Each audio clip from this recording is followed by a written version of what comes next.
Hello everyone, this is Shubham from टेढ़ी। ये मेरा दूसरा वीडियो है। मैं आपके साथ शेयर करना चाहता हूँ कि ब्रांड कैसे, मतलब पहली स्टेप क्या होनी चाहिए ब्रांड बनाने के लिए। अगर कोई सोच रहा है कि करते हैं कुछ, बनाते हैं कुछ अच्छा बड़ा, तो आपको क्या पहले ये सोचने की ज़रूरत पड़ेगी कि हम किसको सर्व कर रहे हैं, हम कस्टमर्स कौन है हमारा। क्योंकि टीयर 1, टीयर 2, टीयर 3 जो इंडिया में टीयर्स है, जैसे कि लोगों की इनकम के हिसाब से वो टीयर्स है, उनकी डिस्पोजेबल इनकम के हिसाब से है कि वो कितना खर्च कर सकते हैं पैसा।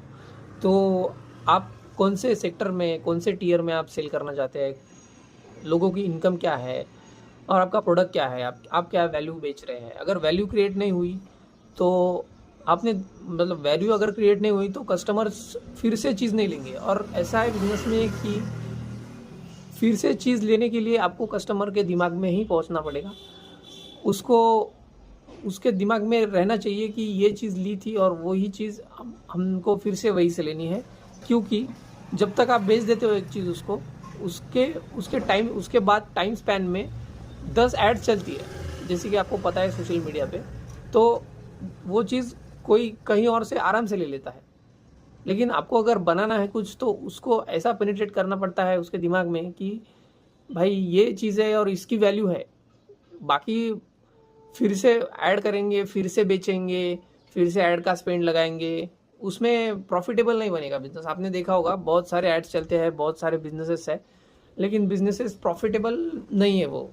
मतलब दिखता बहुत है, तामझाम है, बहुत सारा इन्वेस्टमेंट उठा लिया, ये कर लिया वो कर लिया, पर वो एट द एंड वो बिजनेस पैसा नहीं बना रहा है। वो लाइमलाइट में तो है, पर बिजनेस पैसा बनाना चाहिए। क्योंकि 1 रुपये का 1.5 रुपये होने पर ही बिजनेस आगे चलता है। तो कस्टमर समझना है, कस्टमर को क्या बेचना है और कौन से कस्टमर को बेचना है, ये बहुत ज़रूरी है। क्योंकि सबको नहीं बेच सकते भाई, सबको बेचेंगे कुछ नहीं, किसी को टारगेट नहीं करेंगे तो मुश्किल है। उसके बाद नाम, जैसे मैंने पहले वीडियो में बताया, पहले वीडियो का मैं लिंक दे देता हूँ, उसमें नाम आपको सोचना पड़ेगा, नाम पे काम करना पड़ेगा। लोगो चाहिए, रिलेवेंट चाहिए लोगों के लिए। उनको लगना चाहिए कि भाई कुछ ना कुछ, मतलब अपने इंडिया में ऐसा है कि अगर चीज़ फॉरेन लगती है, फॉरेन का टाइप का नाम है, फॉरेन का टाइप का लोगो है, तो लोग ज़्यादा प्रीफर करते हैं। इंडियन चीज़ों पे लोग नहीं सोचते हैं उतना। हालांकि अभी हालात बदल रहे हैं, पर आपको वो सोचना पड़ेगा। दूसरी बात है, बिजनेस प्रॉफिटेबल होना चाहिए मेरे हिसाब से। तो मैं बर्निंग में बिलीव नहीं करता हूँ पहले से। मुझे लगता है कि अगर मैंने एक चीज़ लाई है तो उसको बेचकर मैं एक एक पैसा, 1 रुपया कमाऊँ ही। मैं उसको लॉस करके बेचूंगा तो मुझे इन्वेस्टमेंट ज़्यादा लगेगी, दूसरों फाउंडर पे, मतलब इन्वेस्टर पे डिपेंड रहना पड़ेगा हर बार, राउंड का वो सब रहता है। पर अगर आप फोकस करेंगी कि पहले ही सेल से आप प्रॉफिट कमाएं।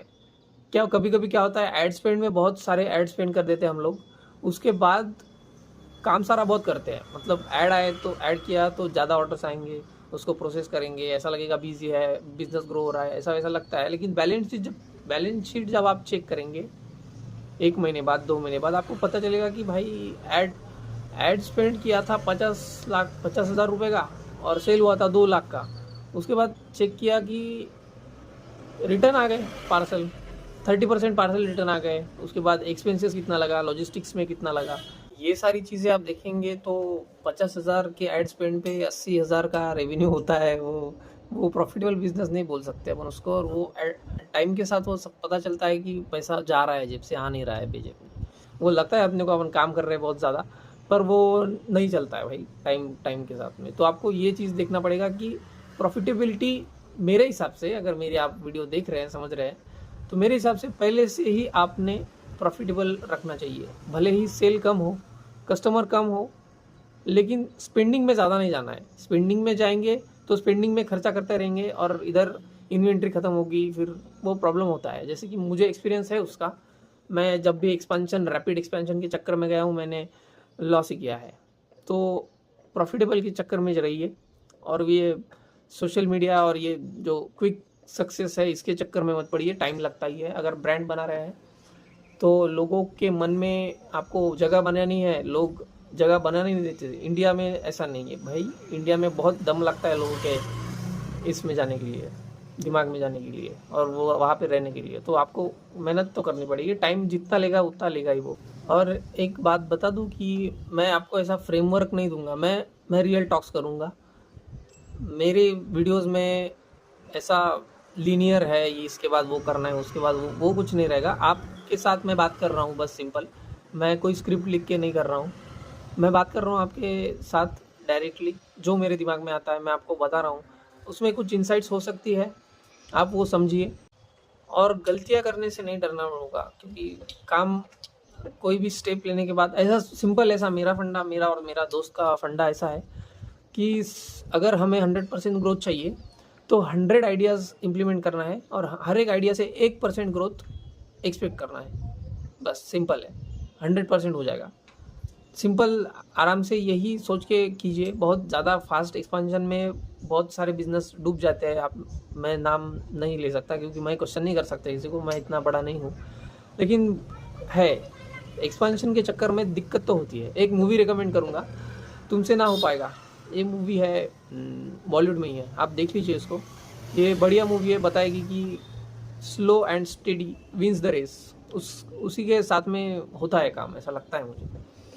बाकी ब्रांड बस वही 2-3 चीज़ें हैं, और डॉक्यूमेंटेशन तो ठीक है, वो तो सब कर लेते हैं, इधर उधर वीडियो मिल जाता है उसका। मैं आपके साथ रियल टॉक करूँगा, मेरा कोई ऐसा आपको सक्सेसफुल इनसाइट की बातें हैं, सिंपल अगर जो समझ में आता है समझ लीजिए।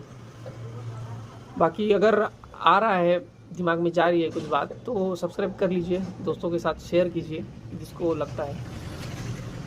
Thank you.